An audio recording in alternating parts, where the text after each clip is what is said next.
Kemet Télévision vous transporte aux sources africaines. Un voyage unique au cœur des trésors cachés de notre civilisation. Chaque samedi, de 10h à 11h, rejoignez Maître Nouga, notre éclaireur des temps anciens, promoteur du centre culturel Bombabok, accompagné d'experts comme Go Insi et bien d'autres gardiens du savoir. Plongez dans l'histoire, la philosophie, l'anthropologie, la médecine, la physique, la culture et même les mathématiques. Revisitez le passé pour comprendre le présent et bâtir l'avenir. Aux sources africaines, c'est la voix de nos ancêtres qui résonne, la sagesse de nos traditions qui renaît. Parce que notre identité se trouve dans nos racines. Soyez prêts à recevoir la lumière de notre héritage. Aux sources africaines, chaque samedi, de 10h à 11h, seulement sur Kemet Télévision. Kemet Télévision.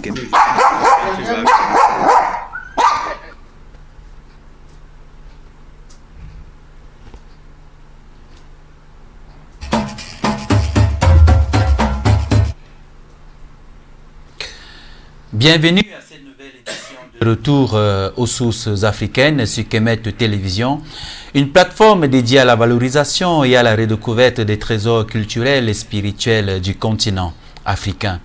Aujourd'hui, nous abordons une thématique aussi profonde qu'intrigante, la source de toute beauté, tirée du livre Au son des pas du chat. Cette thématique met en lumière les perceptions, souvent déformées, que l'autre a imposé au sujet de l'Africain, notamment en ce qui concerne son identité et son rapport à son propre corps. Pour enrichir ce débat et nourrir notre réflexion, j'ai le privilège, une fois de plus, de recevoir deux invités de marque, l'écrivain artiste Ngo Issi, dont les œuvres explorent les dynamiques identitaires africaines, et Maître Nouga l'Ancien, érudit et défenseur des valeurs ancestrales africaines, avec la collaboration précieuse du centre culturel Bombabok. Ensemble, nous explorerons ces questions. Comment les normes imposées par-delà les mers ont-elles façonné notre rapport à la beauté et à nous-mêmes? Quels impacts ces idéologies ont-elles sur l'âme africaine? Et surtout, comment renouer avec nos vérités originelles? Installez-vous confortablement, chers téléspectateurs, car ce voyage dans les arcanes de notre histoire promet d'être révélateur et inspirant. Que la science commence. Otep, je commence cette fois par toi, Otep Maître Nouga. Otep mon cher, Otep à tous nos téléspectateurs, je suis toujours heureux d'être là pour le retour aux sources ancestrales négro-africaines.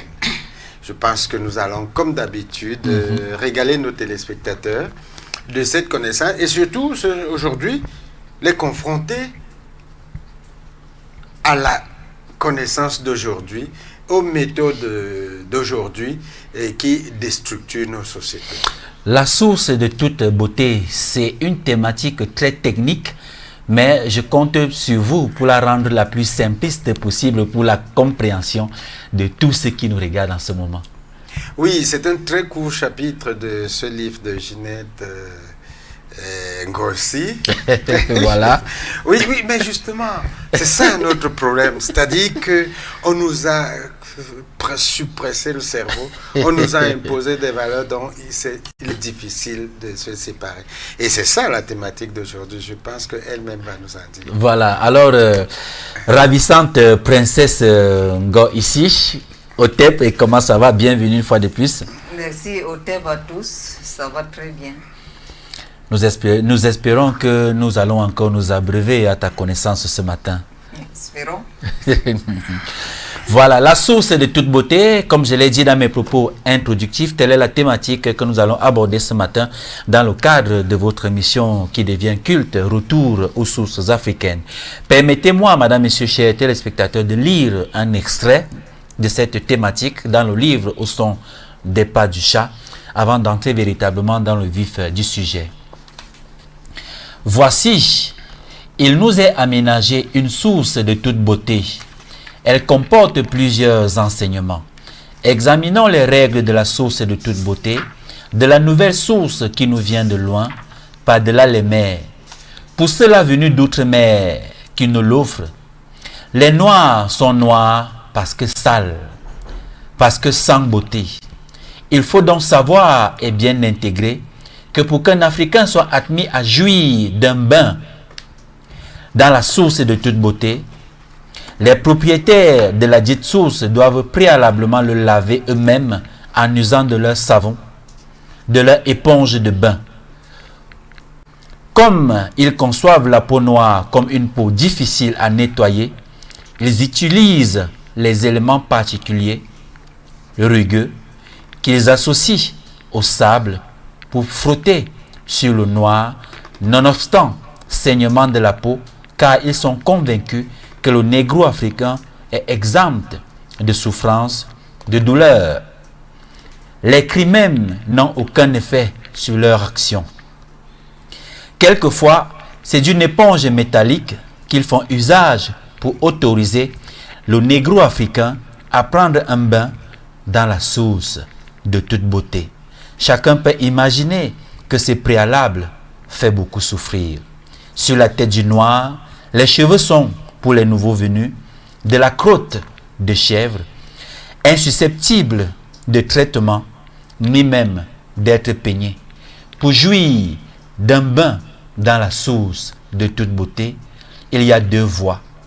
Soit tu assouplis tes cheveux avec leurs produits pour les rendre semblables aux cheveux du maïs, soit les nouveaux maîtres vous les rasent, certes pas avec une lame de rasoir, mais avec un éclat de verre qui vous ôtera des parcelles de peau et au-delà, de la chair du cuir chevelu. Si tu acceptes d'assouplir tes cheveux, toi l'humain de genre masculin, l'on te considérera dans le milieu de ces nouveaux maîtres comme femme que tous utilisent pour des plaisirs contre nature, c'est-à-dire en réalité un vampirisme qu'on découvre quand il est déjà trop tard. Je vais m'arrêter là parce que c'est très émouvant, c'est très dur et c'est très fort, maître.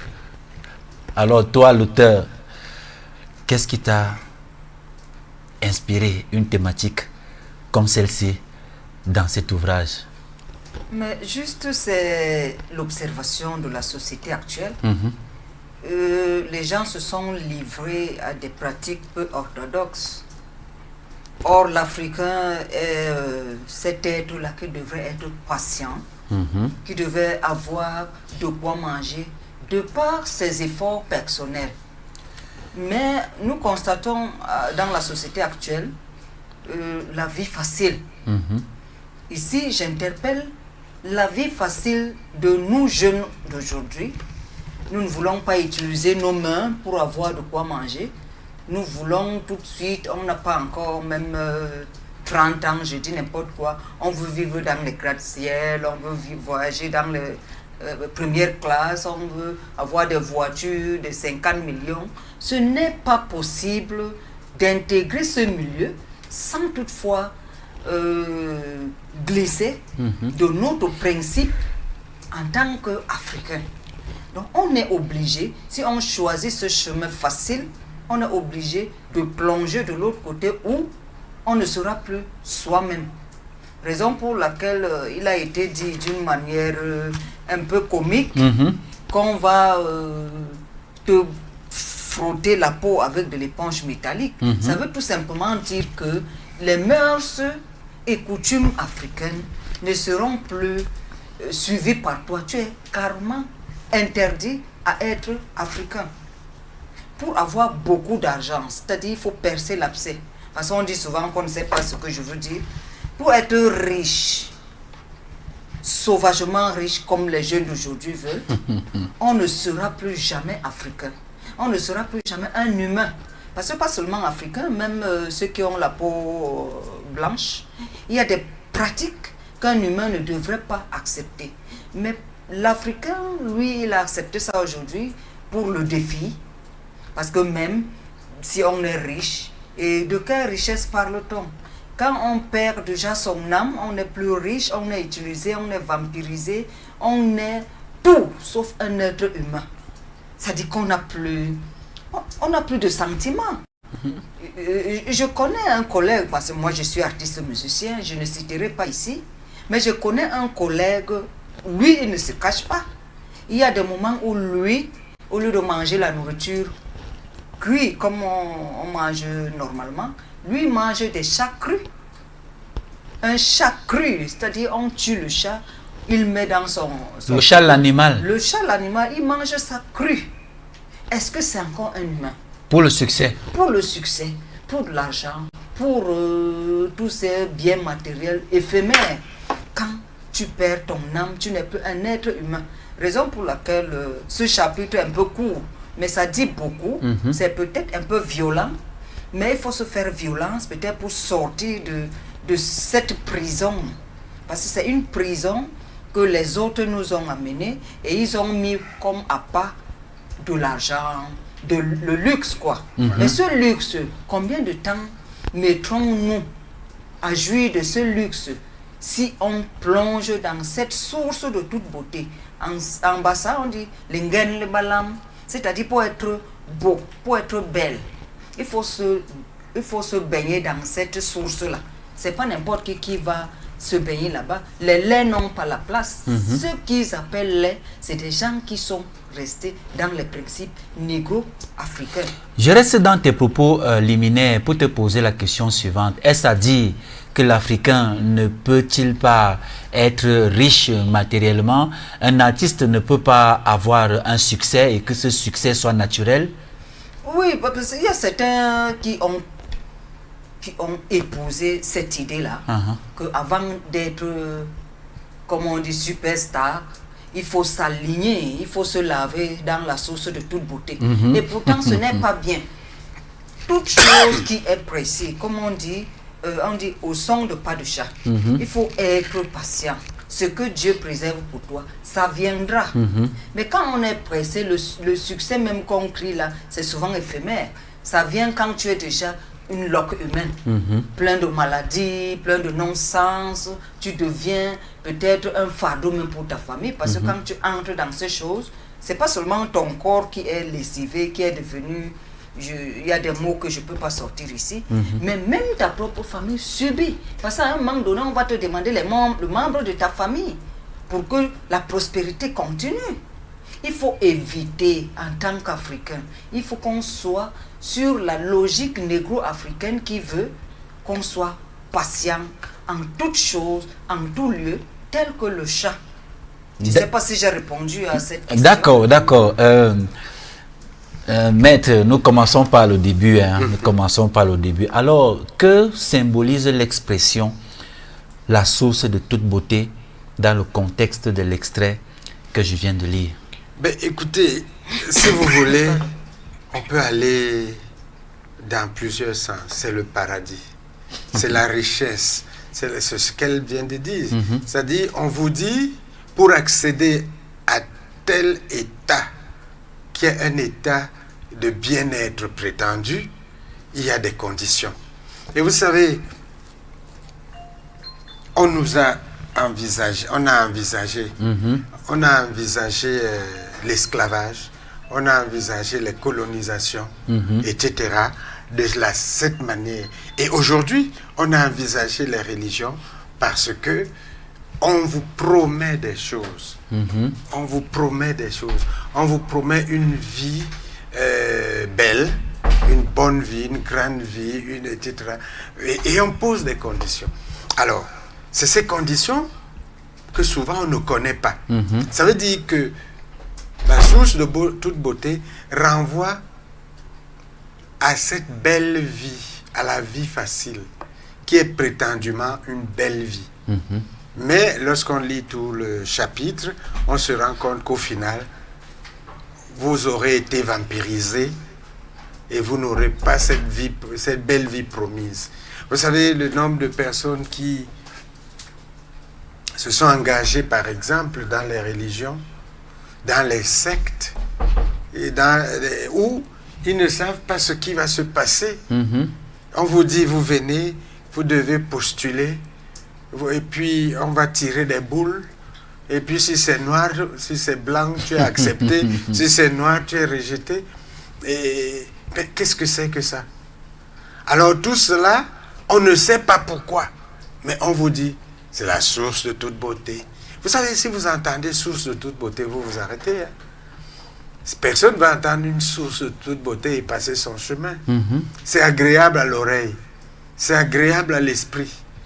Donc, la source de toute beauté symbolise globalement la vie facile et les fausses promesses à partir desquelles on a déstructuré l'ordre social de l'Afrique.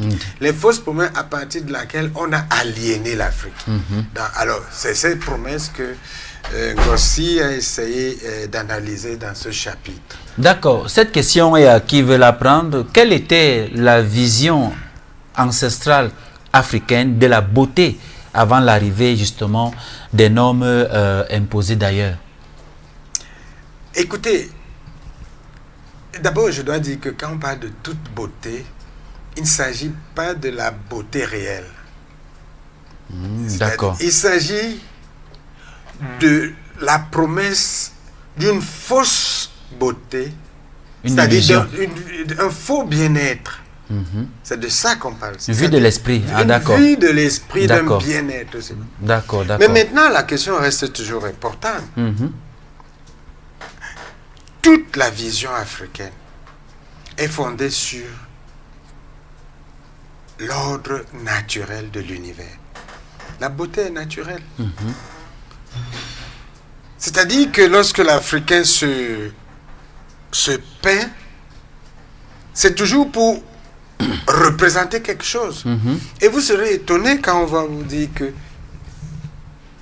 l'Africain est toujours à la quête de la beauté vue par celui qui le regarde. Par exemple, les danseurs africains, ils se masquent, ils se tatouent. Vous savez pourquoi? Mais c'est pour être beau aux yeux de ceux qu'ils implorent, qu'ils appellent, pour qui ils se pressent et dont ils veulent attirer l'attention. Et vous pouvez considérer que ces tatouages, ces marques, ces peintures sur eux ne sont pas belles. Mais non, c'est ça la beauté. Donc, la beauté africaine est toujours naturelle. Même lorsque la femme se maquille, elle utilise des éléments de la nature. Quelquefois, des plumes d'oiseaux. Quelquefois, des peintures spéciales. Donc, la question de la beauté, comme de toutes les beautés, quand on parle de l'Afrique, c'est toujours une question de recours à la nature divine. Donc ces standards de beauté justement imposés par les sociétés coloniales ont véritablement influencé la perception que les Africains ont d'eux-mêmes. Oui, je reviens un peu avant de répondre, sur le titre, la source de toute beauté. Mais cette beauté-là, quand on dit beauté, on est à un pas. Le contraire de beauté, c'est quoi? Laideur. Laideur. Et après, derrière la laideur, ça se cache des malheurs. Oui. La source Et la mort. de tous les malheurs possibles se cache derrière la vie facile. C'est ce que le titre voudrait dire. Cette source-là, tu pars chercher certains trucs qui vont te dépasser. À la fin, c'est quoi? C'est le malheur. C'est le malheur. Tu perds tout. C'est-à-dire, je prends toujours l'exemple sur des chansons. Il y a des chansons ici dehors. Tu sens une chanson, ça chauffe, tu te poses la question, mais attends, mais il y a quoi même dans cette chanson? Parce que peut-être l'auteur est parti entrer dans la source de toute beauté. Et peut-être après 2-3 mois, la chanson n'existe plus. Et tu peux voir peut-être l'auteur est malade, a attrapé certains trucs, on ne sait pas. Bon, je vais m'arrêter là. Ça veut dire que la source de toute beauté est toujours la source de tous les malheurs du monde. Alors que si l'Africain avait suivi les pas de ses ancêtres, parce que les ancêtres ont laissé les layons, des chemins que leur progéniture devrait suivre. Chez nous, le noir, quand le noir a beaucoup d'argent, quand il est riche, il devient un peu bête. Pourquoi? Parce que l'Africain n'est pas né pour avoir beaucoup d'argent. Socialement, c'est parce que ça rend l'Africain, ça le dénature. L'Africain est celui qui est... C'est une personne qui respecte d'abord la nature. Quand on a déjà beaucoup d'argent, on voit un être humain, on le confond déjà à un mouton. Faisons l'exemple, prenons l'exemple. Dans nos familles, si vous voyez une personne qui a déjà sauvagement d'argent, il vous traite, vous autres, comme des... Et comme même du quand on bétail. va dans les réunions familiales, Comme du bétail. même si le dernier a beaucoup d'argent, quand il arrive, c'est lui qu'on C'est écoute. lui qu'on écoute. Et c'est lui qu'on attend pour débuter la réunion. Ça, c'est le renversement de l'ordre ancestral Établi naturel. justement par nos ancêtres. C'est ce qui est décrié ici. Ce qu'on part chercher là-bas, ce n'est pas nous comme ça. Nous ne sommes pas ainsi faits parce que l'Africain est spirituel, le blanc est matériel. Nous avons deux esprits. L'esprit là-bas, c'est pour le corps et le bien-être physique. L'esprit noir, c'est pour l'hospitalité et l'esprit est l'ancestralité et la spiritualité. Raison pour laquelle l'Africain ne connaît pas repousser un étranger. Même quand ces blancs-là arrivaient, c'est cette hospitalité-là qui a fait en sorte que les Africains soient capturés. Ils prennent toujours les autres comme eux-mêmes, voire même plus qu'eux-mêmes, parce qu'on dit en Afrique, il faut d'abord recevoir les étrangers. Or que eux, ils ne viennent pas pour le même sort. J'ai un peu fait un glissement. C'est pour dire que cette source de toute beauté qu'on nous propose, il n'y a rien de bon dedans. Redevenons africains. Redevenons africains, parce que quand l'Africain a un peu, c'est pour tout, un pour tous, tous pour un. C'est ça l'Africain. L'Africain n'est jamais un pour tous, un tout pour moi, et rien pour les autres. Ça, c'est importé et c'est toujours dans la source de toute beauté. Parce que même quand on te donne ces argents dans la source de toute beauté, on te conditionne. Oui. Ne donne pas ton frère, ne donne pas ta mère, ne construis pas une maison, ne fais pas ceci, dépense n'importe comment. À quoi ça sert donc si on ne peut pas aider nos semblables, si on ne peut pas apporter un petit soutien à ceux qui vivent avec nous? À quoi bon de se baigner dans ces sources de toute beauté? Il faut dire que ces analyses n'ont aucune connotation raciste. Ce sont des faits. Encore que quand on parle de racisme, c'est péjoratif parce qu'il n'y a pas plusieurs races humaines. Il y a une seule espèce humaine avec des phénotypes. Il y a une espèce humaine avec des phénotypes distincts.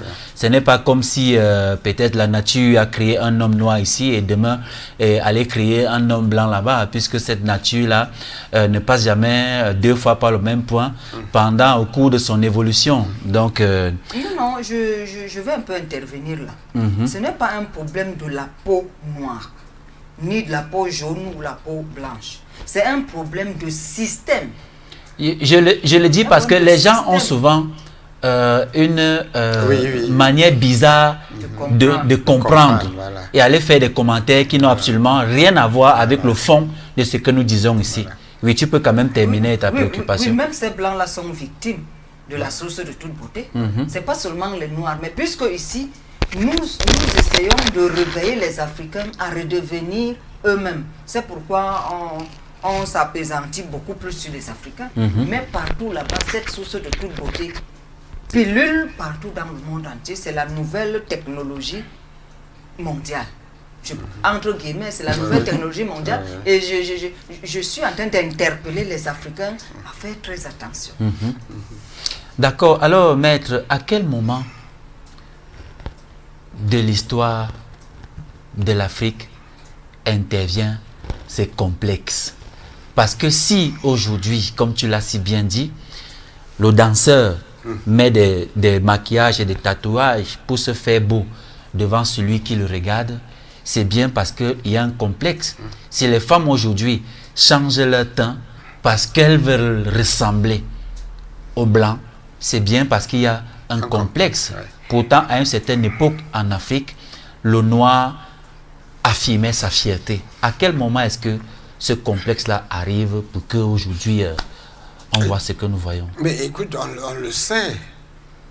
Lorsque nous avons subi la traite des Noirs, à plusieurs reprises, on imposait aux Africains de changer leur valeur, de changer leur apparence pour être acceptés dans la société. Et justement, vous faites très très bien de poser cette question, parce que tous ces événements historiques, la traite des Noirs, le colonialisme surtout, Et aujourd'hui... Qui a fait beaucoup de mal. Qui a fait beaucoup de mal. Et aujourd'hui, ce qu'on peut appeler, j'appelle pas ça le néocolonialisme, mais ce qu'on peut appeler l'inversion normative des valeurs. Vous savez, tout cela amène les Africains à adopter de nouveaux comportements, de nouvelles attitudes pour survivre dans une société créée pour les exclure. Et c'est là où il y a l'importance de la source de toute beauté. Parce qu'on vous dit, écoutez, vous, monsieur, on peut ne pas vous exclure. D'accord. D'abord, ça vous permet de rester tranquille, de ne pas vous révolter. Et puis, voilà les conditions. Alors, votre peau devient quelque chose d'insensible. C'est-à-dire, ils disent que c'est pas ça. Vous ne pouvez pas souffrir parce que vous êtes noir. Vos cheveux, ils disent c'est pas de cheveux, ça, c'est de la crotte de chèvre. Des chèvres. Voilà. Donc, il faut enlever tout cela.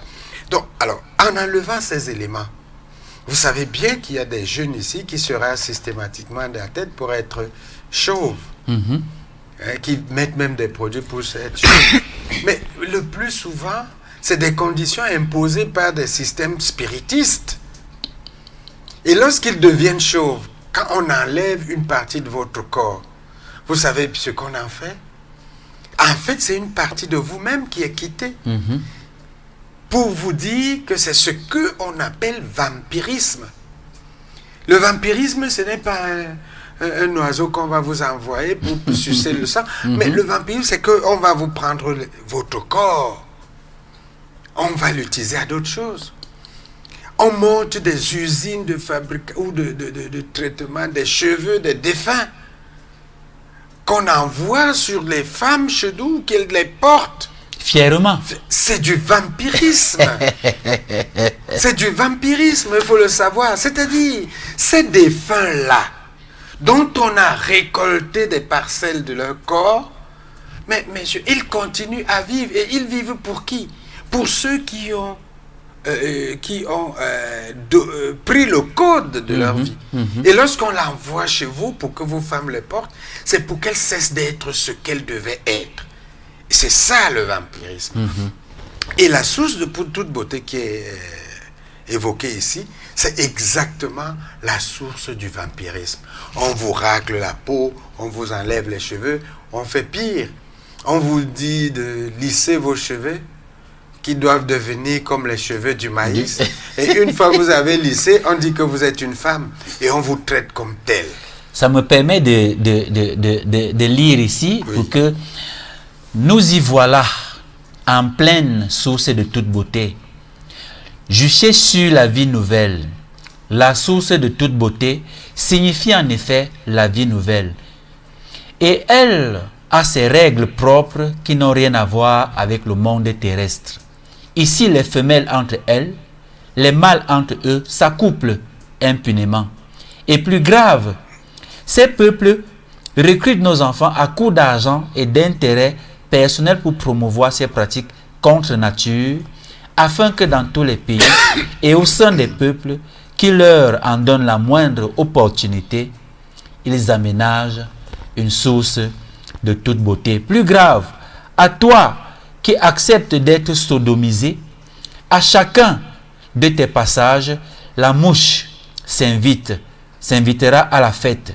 C'est donc toi qui disposeras d'une grande assise financière et d'une fortune impressionnante, avec ou sans savoir avéré, tandis que ton peuple reculera sans moyen de déployer ses capacités de progrès commun. Voilà. C'est pour toucher du doigt là les spiritismes qui vampirisent notre jeunesse. D'ailleurs, qui vampirisent la jeunesse mondiale. Gossi l'a dit, c'est pas les Africains seuls qui en sont victimes. Ouais. L'Europe en est victime. Vous savez l'histoire, par exemple, du Covid. C'est des cercles spiritistes qui ont l'ambition d'envahir la terre entière et en détruisant en réalité l'humanité. C'est leur stratégie. Et la contrepartie, c'est quoi? Lorsque vous vous soumettez à à ces milieux, à ces cercles, la contrepartie, c'est le vampirisme. Ils vous vampirisent en prétextant vous miroiter de l'argent. Vous savez, le Covid a produit beaucoup d'argent qu'on a donné aux gens. Mais que vaut cet argent par rapport au nombre de morts constatés? Donc, il faut savoir que nous avons des voies d'évolution sociale. L'Afrique a des voies d'évolution sociale. Ce sont des voies naturelles. Ce sont des voies honnêtes. Ce sont des voies de travail propre. Ce ne sont pas des voies du travail, j'ai envie de dire, gratuit. Ce sont des voies de la récompense de l'effort. Il faut que nous puissions les retrouver. Et qu'il faut faire attention à ceux qui nous présentent les voies comme la source de toute beauté, où on nous promet un paradis, où on nous promet des postures où nous aurons beaucoup d'argent. Parce qu'après avoir eu cet argent, d'abord vous l'utilisez à rien et à la fin, vous mourrez sans avoir rien accompli. Nous sommes là déjà dans la résilience culturelle et spirituelle. Alors, quelles pratiques ou croyances traditionnelles quand même ont permis, n'est-ce pas, aux Africains de préserver leur dignité et leur identité face à ces oppressions? Oui, mais simplement la patience. Parce que l'Africain, c'est un être patient qui ne veut pas, il ne veut pas trop dans l'opulence. Parce que la recherche de beaucoup de richesses nous rend carrément, je ne peux pas dire bête, mais sans esprit, sans état d'âme.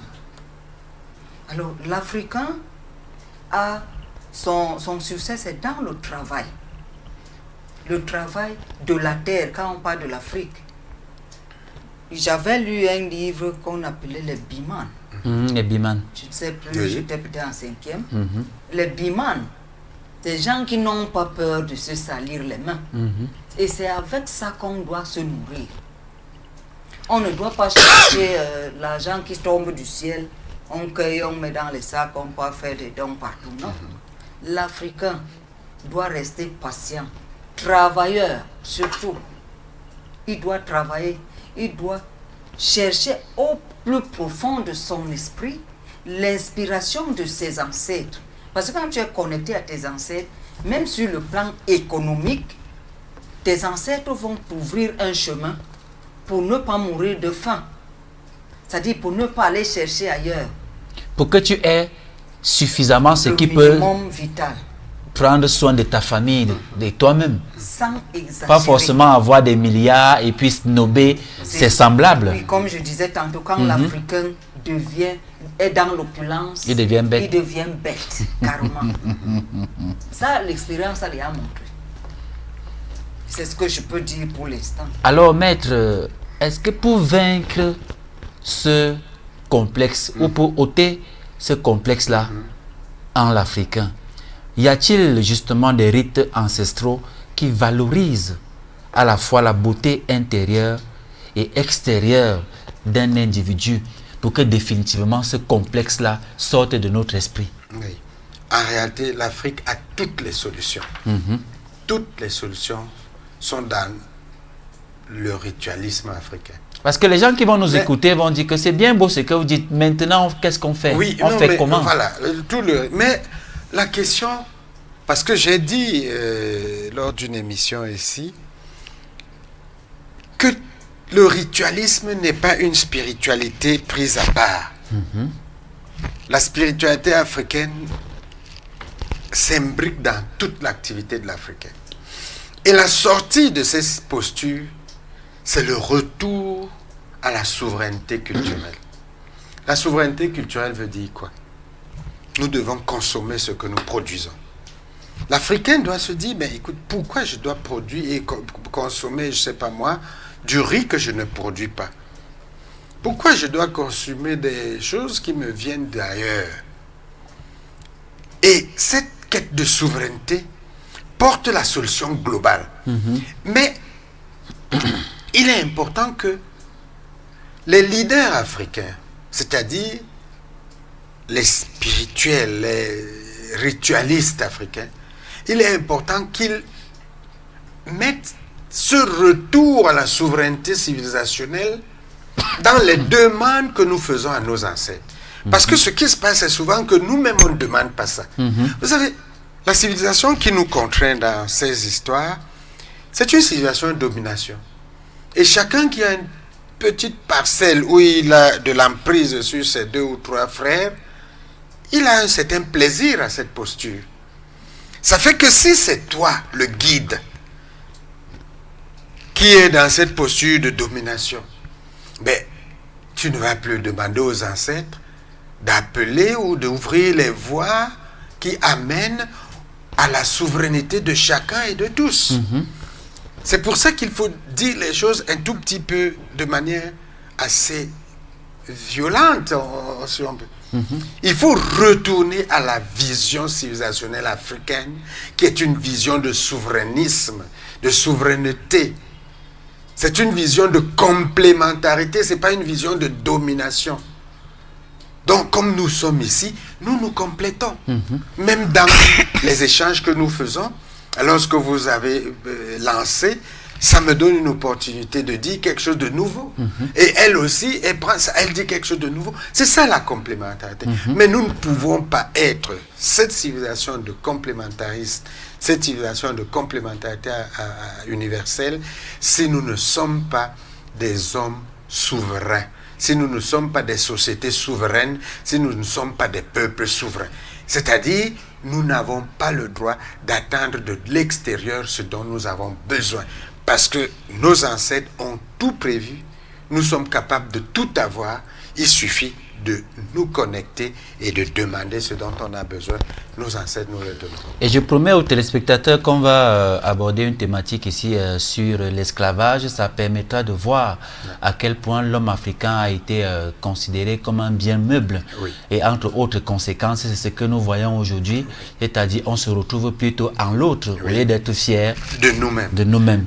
Alors, mais je crois qu'aucun peuple au monde n'a subi la douleur égale à l'esclavagisme contre l'Afrique. Exactement, c'est quand même 1200 ans d'esclavage arabo-islamique et près de 500 ans d'esclavage judéo-chrétien dans des pays comme Sao Tomé et Principe et autres, sans compter la colonisation et des confréries, des sectes et le néocolonialisme dont nous sommes encore en plein. Voilà. Ça continue avec cette histoire des églises là. Voilà. Où aujourd'hui nous y allons de nos portes et on est fiers d'y aller. On a même un pasteur aujourd'hui qui vend les parcelles au paradis. Et ce qui est curieux, c'est que les gens achètent des parcelles au paradis. Comment est-ce qu'on peut en arriver là? Dire un peuple de telle façon. Et ce qui est mauvais, c'est que ce sont les Africains eux-mêmes. Parce qu'avant, c'était les Blancs. Ils ne sont plus là, les Blancs mais la mayonnaise continue de fonctionner toute seule. Ça fonctionne même plus qu'avant.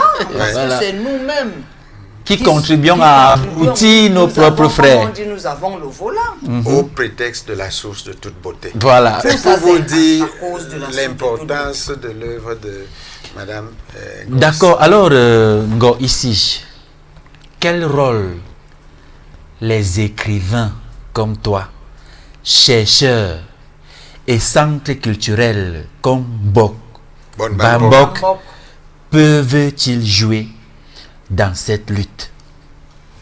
Voilà un élément qui est déjà disponible. Ça veut dire qu'il faut maintenant sensibiliser la jeunesse africaine.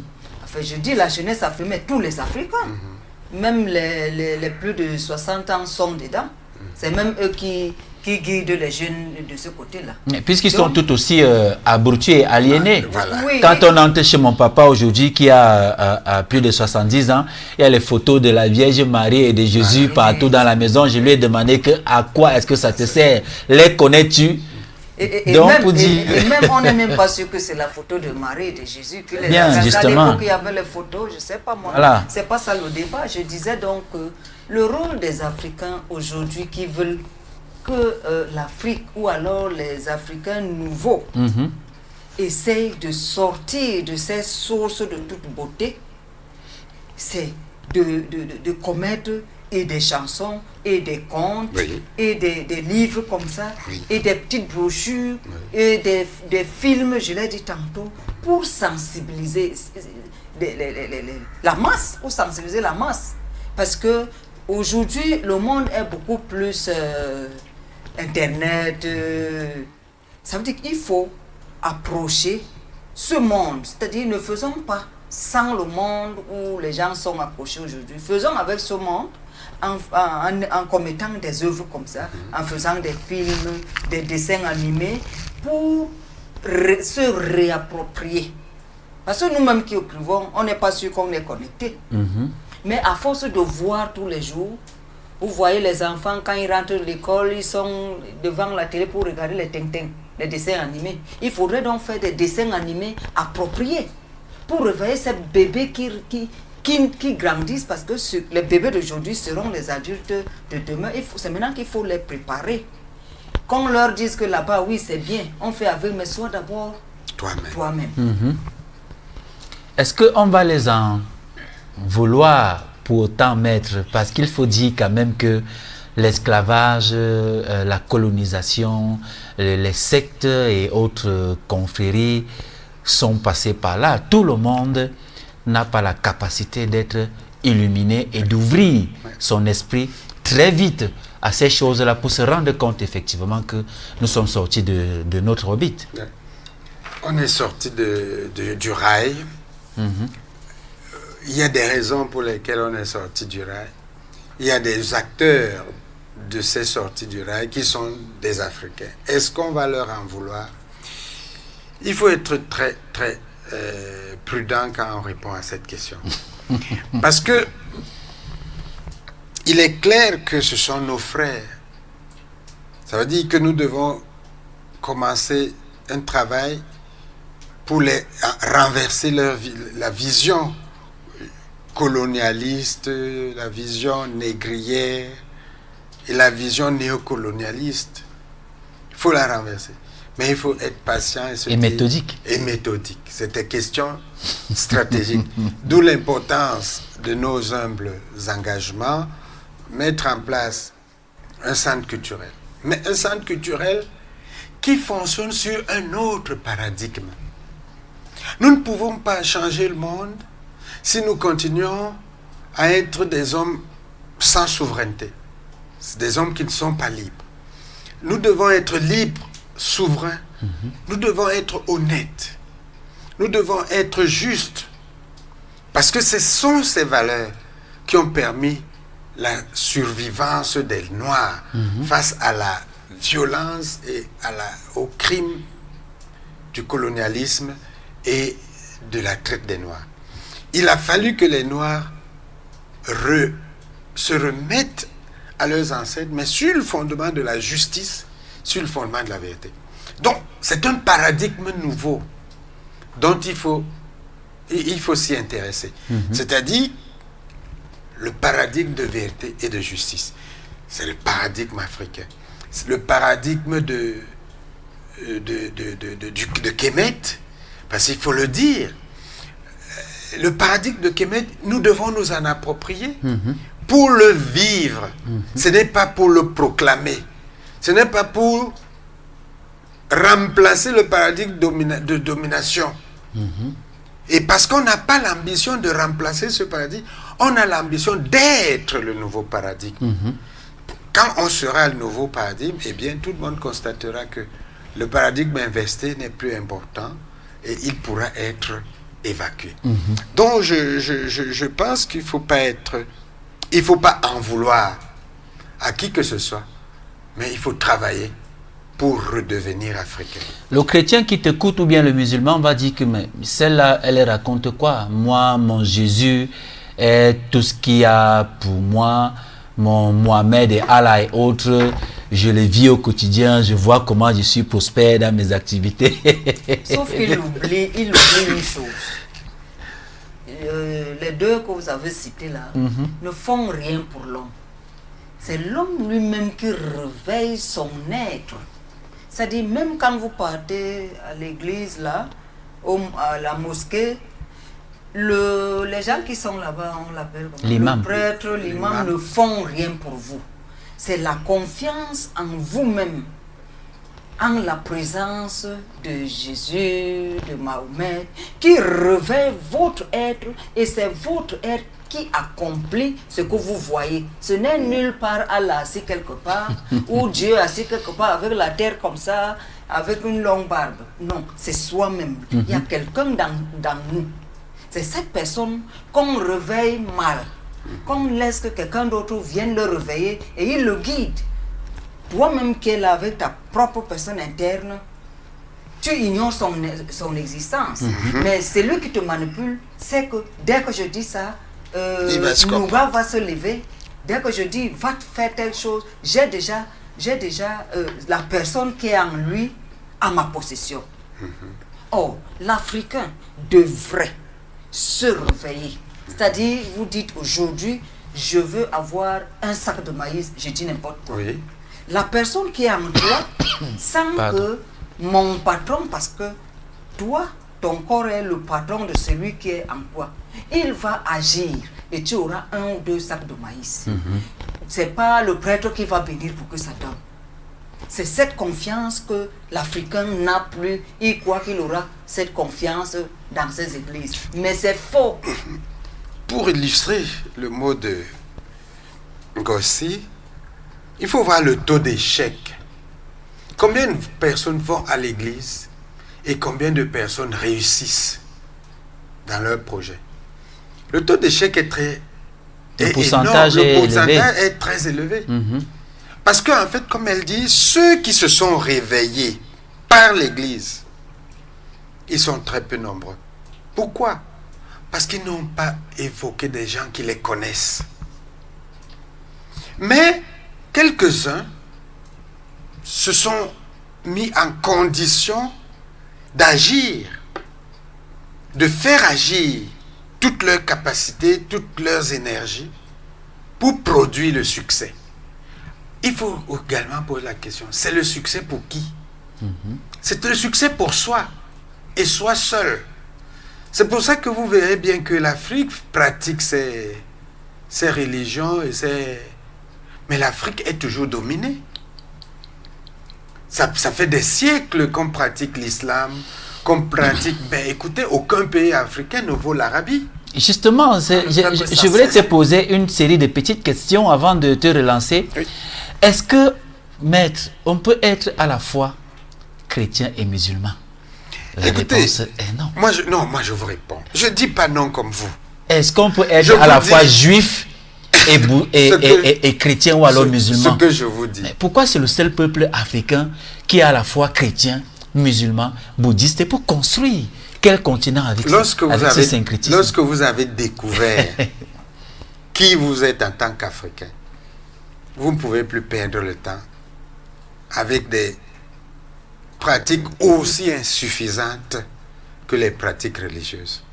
Les gens qui vont dans les religions là, mais notez, ils vont là avec les règles du dogme, c'est-à-dire l'interdiction de réfléchir. Très bien.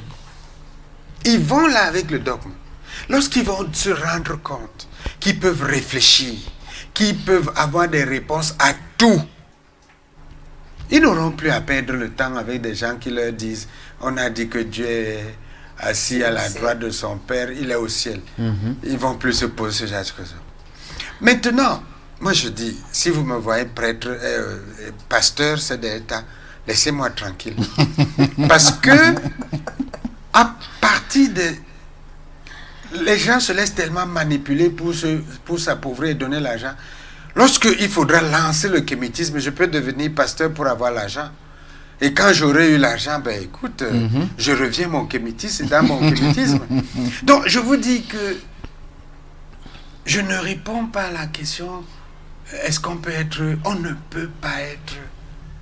On ne peut pas être sachant et ignorant. Parce que cette question, peut-on être juif? Non. Peut-on être africaniste et chrétien? Ça veut dire que je suis connaissant et ignorant. Je peux pas, vous pouvez pas être... Donc, dès que vous allez connaître, vous allez mettre les dogmes à côté. Ça vous perd le temps. Vous n'avez plus le temps d'aller là-dedans. Donc, on ne peut pas être connaissant, on ne peut pas être un sachant et en même temps un ignorant. Que dit donc des... Parce que nous avons des Mbombok qui sont chrétiens. Oui. Nous avons des Mbombok qui sont francs-maçons. Oui. Or, comme vous l'avez expliqué, le Mbombok, c'est le dépositaire de la science ancestrale africaine. Comment peut-on donc être Mbombok et chrétien ou alors franc-maçon? Non, je vais vous répondre très sincèrement. Je suis de la communauté des Mbombok. Et lorsque vous dites le centre culturel qui fait cette émission, c'est le centre culturel Bonbambok. C'est-à-dire, nous sommes les enfants du Mbok et de l'univers. Mais nous nous interdisons de faire le moindre jugement sur l'activité des Mbombok. Parce que nous sommes convaincus, nous savons que les Mbombok savent. Donc nous, on n'a pas à faire quelques jugements que ce soit sur leur attitude. La question qui est posée, peut-on être chrétien et africain? Je dis, on ne peut pas être sachant et ignorant à la fois. D'accord, tu voulais ajouter quelque chose? Je voulais revenir sur la question posée tout à l'heure. Pourquoi l'Afrique a eu beaucoup de religions, c'était ça, j'ai un peu oublié. Bon, moi je dirais simplement que les autres ont vu que l'Afrique avait un esprit trop fort. Alors pour nous mettre à terre, il fallait créer des religions. Il fallait... Parce que vous voyez, s'il y a un monstre quelque part, pour tirer le monstre et poser au sol, il faut beaucoup de stratégie. Certains arrêtent au niveau des pieds, d'autres avant de mettre ça au sol. Je voudrais dire que l'esprit africain est trop fort et il résiste. Il a résisté depuis la nuit des temps. Raison pour laquelle ces religions ont été créées et continuent à être créées parce que jusqu'à présent, l'esprit africain, ça a un nom que je ne veux pas donner ici, est encore présent et trop fort. Et raison pour laquelle on a utilisé les Africains pour mettre leur propre égrégore au sol, pour qu'on piétine. Parce que vous savez, quand on était des enfants, quand il y a un enfant plus fort que nous, il y a les enfants, il y a les petits-enfants, toute la maisonnée attrape le gars qui est plus fort, on le met au sol. Et on commence à taper. C'est ce que s'est passé c'est ce que se passe jusqu'aujourd'hui. On a vu que peut-être les Blancs étaient limités, on a utilisé les Africains eux-mêmes, que pour la plupart connaissent des secrets pour mettre la culture ou la tradition africaine à terre. Mais jusqu'à présent, l'Afrique reste debout. Même si c'est 2 personnes qui sont debout. L'Afrique, l'esprit africain reste debout. Et jusqu'à présent, les Africains se sont réveillés. Tout ce qu'on fait là, d'ici 50 ans, il n'y aura plus les religions en Afrique. Ça sera à peu près comme de l'autre côté. Tu ne peux pas trouver une... Où les religions sont devenues, les églises sont devenues des musées. C'est devenu les musées, des salles pour accueillir des... Oui, partout. Parce que là-bas, tu ne peux pas trouver une église pleine les dimanches. Tu vas trouver les vieillards et beaucoup plus les Africains qui chantent là-bas, blablabla. Mais... Ils n'ont rien à foutre là-bas parce qu'ils savent que c'est un père. Les Blancs ont compris que non, là les Africains, ils ont compris notre technique. Ils ne sont plus là-bas, ils cherchent ailleurs. Pendant ce temps, les pauvres Africains restent toujours là-bas, les genoux écorchés. Et la tradition de Jésus et de Marie. Mais heureusement, il y a des réveillés qui tiennent encore le coup. Cela, c'est pour un temps que ça va finir. Je ne sais pas si j'ai répondu à cette question qui... Oui, que les Africains comprennent qu'on est fort. Effectivement. On est fort. Maître, je me veux être réaliste. Oui. Nous sommes quand même là face à un système. Et un système qui ne va pas lâcher aussi facilement. Ouais. Alors, quels sont au-delà de la patience, quels sont les moyens, quelles sont les techniques pour nous permettre également de briser ce système-là et peut-être pas imposer, ça c'est péjoratif, c'est-à-dire redevenir nous-mêmes dans le concert des nations. Vous savez, il y a deux termes que vous avez utilisés, briser. Je ne suis pas sûr qu'il faille briser. On peut contourner. C'est ce que je dis tout le temps. Je dis nous sommes capables, lorsque nous rencontrons quelqu'un, même un frère, qui est dans ces pratiques, nous sommes libres de ne pas marcher avec lui, de ne pas lui répondre. Il faut que nous affirmions notre africanité. Nous devons vivre l'Afrique. Nous devons penser l'Afrique. Même en parlant français ici, en réalité, je puise dans ma connaissance linguistique africaine. Je puise désormais dans le paradigme africain pour être. C'est très important le travail que fait Kemet TV. Pour dire à tous les Kémites que la communication est particulièrement importante. Tu as arraché cette question dans ma bouche parce que Voilà. j'allais poser la question Oui. de savoir quel rôle la télévision et les médias, Mais comme Kemet TV peuvent jouer, n'est-ce pas, dans la redéfinition. C'est extrêmement important parce qu'il faut communiquer. Malgré qu'elles ne sont pas nombreuses. Elles ne sont pas nombreuses. Il faut communiquer pour dire aux Africains, vous avez une civilisation accomplie, expérimentez-la. Parce que quand on commence à dire, oui, vraiment, les gens là, on peut pas, ils ne vont pas nous lâcher, il faut prendre les armes. Nous avons des armes. Il n'est pas besoin que nous devenions des assassins comme les autres. Exactement. Nous pouvons utiliser nos armes, et vous la connaissez, vous êtes un Kémite. Nous avons des armes qui font que nous sommes là. C'est des armes spirituelles, pour le dire. Il faut, mais on ne peut pas les utiliser à 2 ou à 3. Il faut qu'on se connecte, non seulement à nos ancêtres, mais entre nous, les vivants, les physiquement vivants. Est-ce que ces armes-là sont capables de rivaliser aujourd'hui avec les bombes atomiques et puis Absolument. les missiles des Mieux, autres? Mieux. Ah bon? Elles peuvent les détruire en rien du tout. Il faut le savoir. Vous savez, j'ai vu une image de quelqu'un qui a fait un grand brasier et il y avait des tam-tams à côté et il a sauté dans le brasier et il dansait, il s'asseyait tout le brasier sans se brûler. De la même manière, une bombe atomique peut être arrêtée avec une main comme ça. Mais si vous n'y croyez pas, comment croirez-vous que quelqu'un est entré dans un brasier sans se brûler? Exactement. Donc, je dis l'Afrique, nous avons des capacités. Mais il faut qu'il y ait une communication suffisante pour que l'Afrique reprenne sa vision, reprenne son paradigme, qui lui permet de retrouver les codes de création, les codes scientifiques, les codes de sécurité des peuples africains. Vous savez, combien étions-nous il y a 50 ans en Afrique? Vous savez, lorsque la colonisation est arrivée, non, la traite des nègres, il était question de Décimer décimer tous les Africains et s'en approprier le continent. Et seul Africain a été décimé. Pas du tout. Mais je vous dis, combien y avait-il des Africains en 1960? Je ne connais pas les chiffres, mais nous étions à peu près 500 millions, semble-t-il, ou un peu moins même. Vous savez, l'Europe, la France par exemple, avait 400 millions d'Africains, de Français. Des Français. Et vous savez que la France est un pays colonialiste.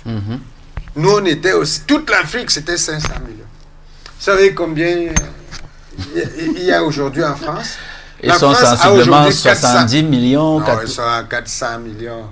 D'habitants? Oui, en France. La France? Oui, ils étaient 70.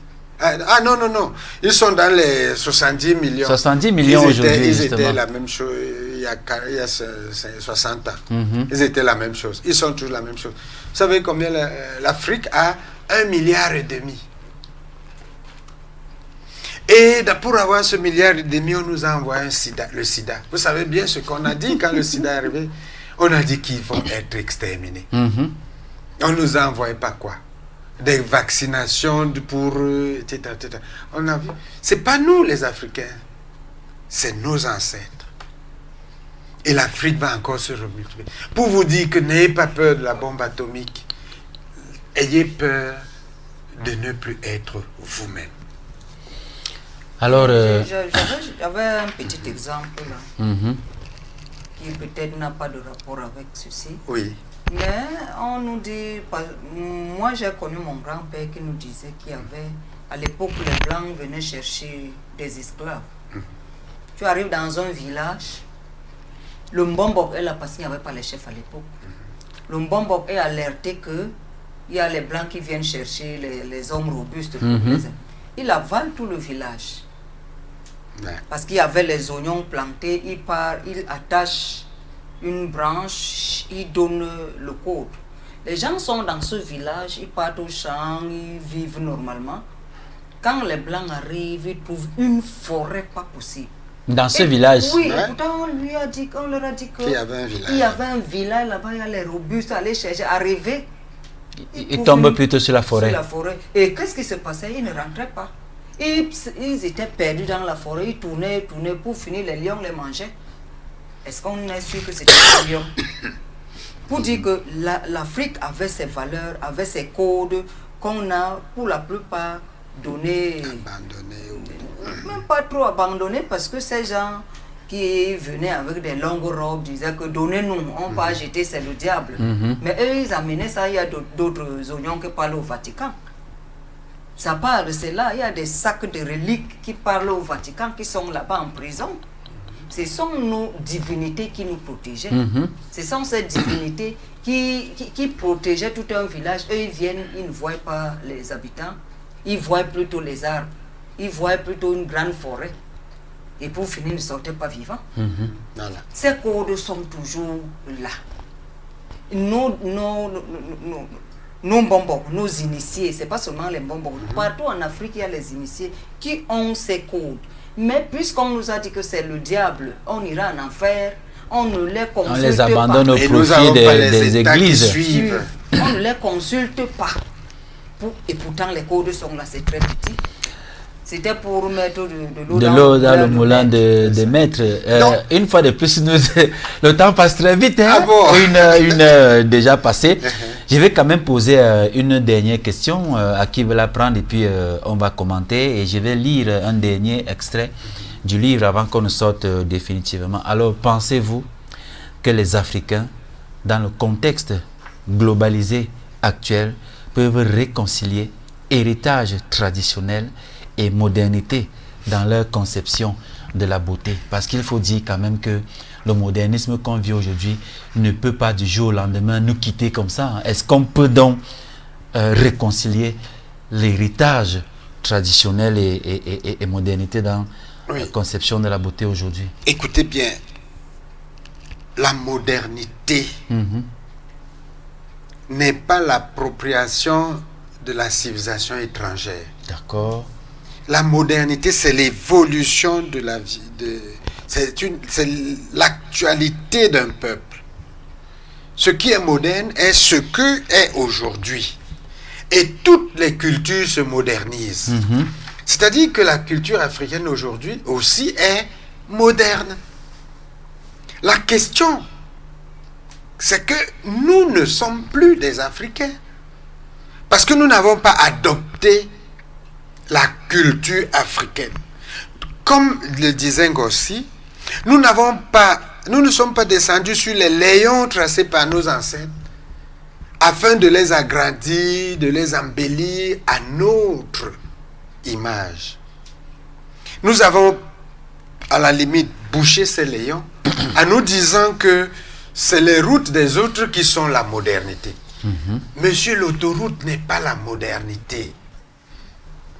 Monsieur, le FMI qui vous donne des milliards, ce n'est pas la modernité. À y voir de près, c'est même de la sauvagerie. Oui, parce que ces autoroutes sont tracées en détruisant nos arbres peut-être mythiques, en détruisant nos liliacées, en détruisant des tas de choses. C'est de la sauvagerie. Dans l'Afrique, il suffit que vous et moi, on continue à porter nos colis, on continue à pratiquer notre ritualisme et on réveille nos capacités. Alors, on verra bien les choses qui ne sont pas utiles, elles seront dégagées. C'est-à-dire, une grande partie de ce que vous appelez modernité aujourd'hui n'existera plus dans nos vies parce qu'elle n'est pas utile, parce qu'elle détruit nos vies. Donc, nous sommes des hommes modernes. Qu'est-ce que je prends comme un exemple? Je suis africain en utilisant cette caméra, en utilisant cette télévision. Je suis absolument africain. C'est un instrument d'aujourd'hui, je dois l'utiliser. Mais je dois l'utiliser dans le paradigme africain, dans le modèle africain, dans la pensée africaine. Je ne dois pas l'utiliser dans la pensée étrangère. C'est ça la différence. Donc il ne faut pas penser, les gens demandent souvent, mais écoute, vous dites que vous êtes africain, pourquoi vous roulez dans les véhicules? Pourquoi vous utilisez les téléphones? Pourquoi vous utilisez les téléphones? Écoutez, je vous dis, c'est parce que c'est les instruments modernes de l'Afrique. Très bien. Si ce n'était pas nos instruments modernes, ce ne serait pas en Afrique. Je t'emprunte une expression. Nous ne sommes plus des Africains. Et c'est parce que nous ne sommes plus des Africains que nous portons leur nom, que nous parlons leur langue, que nous prions leur Dieu, que nous utilisons leur monnaie, que nos institutions sont calquées sur les leurs, et puis encore le système éducatif. Si on nous enlevait tout ça, nous ne sommes plus des Africains. Ouais. Le système éducatif. Donc ici, quelle honte pour un peuple de dignité d'accepter l'extrême saleté, l'extrême humiliation pour quelques morceaux de macabo. C'est par ces termes que tu clôtures justement cette thématique, la source de toute beauté. Oui, ça c'est, je peux appeler ça, c'est les cris, ça c'est des pleurs. C'est-à-dire, je me pose bien la question, nous avons tout entre nos mains. Pourquoi aller chercher quelque chose qui va nous détruire? Parce que je dis et je redis, quand on appelle notre divinité personnelle, on est capable d'avoir n'importe quelle richesse qu'on veut. Il suffit d'être patient et de suivre les chemins donnés par les ancêtres. Mais puisque c'est un peu long, on est pressé et voilà les conséquences. Et c'est vraiment un désastre. La source de toute beauté. La source de toute beauté. Merci d'être venu, maître. Merci aussi. Merci beaucoup, la princesse. Merci. On se revoit très certainement la semaine prochaine. Je sais que les ancêtres vont veiller. Oui, absolument. Les ancêtres ont permis que nous soyons là. Nous serons encore là pour continuer à donner notre expérience, nos études, des dispositions nécessaires pour le retour aux sources ancestrales négro-africaines. Alors que nous clôturons cette édition de Retour aux sources africaines, nous réalisons l'importance de revisiter notre histoire pour comprendre les fondements des perceptions imposées et leur impact sur notre identité. À travers les réflexions de nos invités, l'écrivain Ngoïsi et Maître Nouga l'Ancien, il est clair que la beauté africaine dépasse ses apparences. Elle réside dans la dignité, la richesse de nos traditions et la profondeur de notre spiritualité. Cette quête de décolonisation mentale et esthétique nous invite à redéfinir nos standards selon nos propres valeurs en puisant dans la sagesse de nos ancêtres. Il nous revient à chacun de cultiver et de transmettre cette vision non seulement à nos contemporains, mais surtout aux générations futures. Chers téléspectateurs, que cette conversation soit pour vous un appel à l'éveil et à l'action. Embrassons notre héritage avec fierté, célébrons la beauté dans sa diversité et réaffirmons notre place en tant que gardien d'une identité riche et intemporelle. Merci infiniment à nos deux invités et à nos partenaires, notamment le Centre culturel Bombambok, pour leurs éclairages précieux. Continuez de nous suivre sur Kemet Télévision pour d'autres voyages au cœur de nos valeurs ancestrales. Et à très bientôt pour une nouvelle plongée ou alors une nouvelle immersion dans les arcanes de notre héritage africain. Triple tap à vous une fois de plus, madame, monsieur, chers téléspectateurs, et à la semaine prochaine pour une nouvelle édition de Retour aux sources africaines.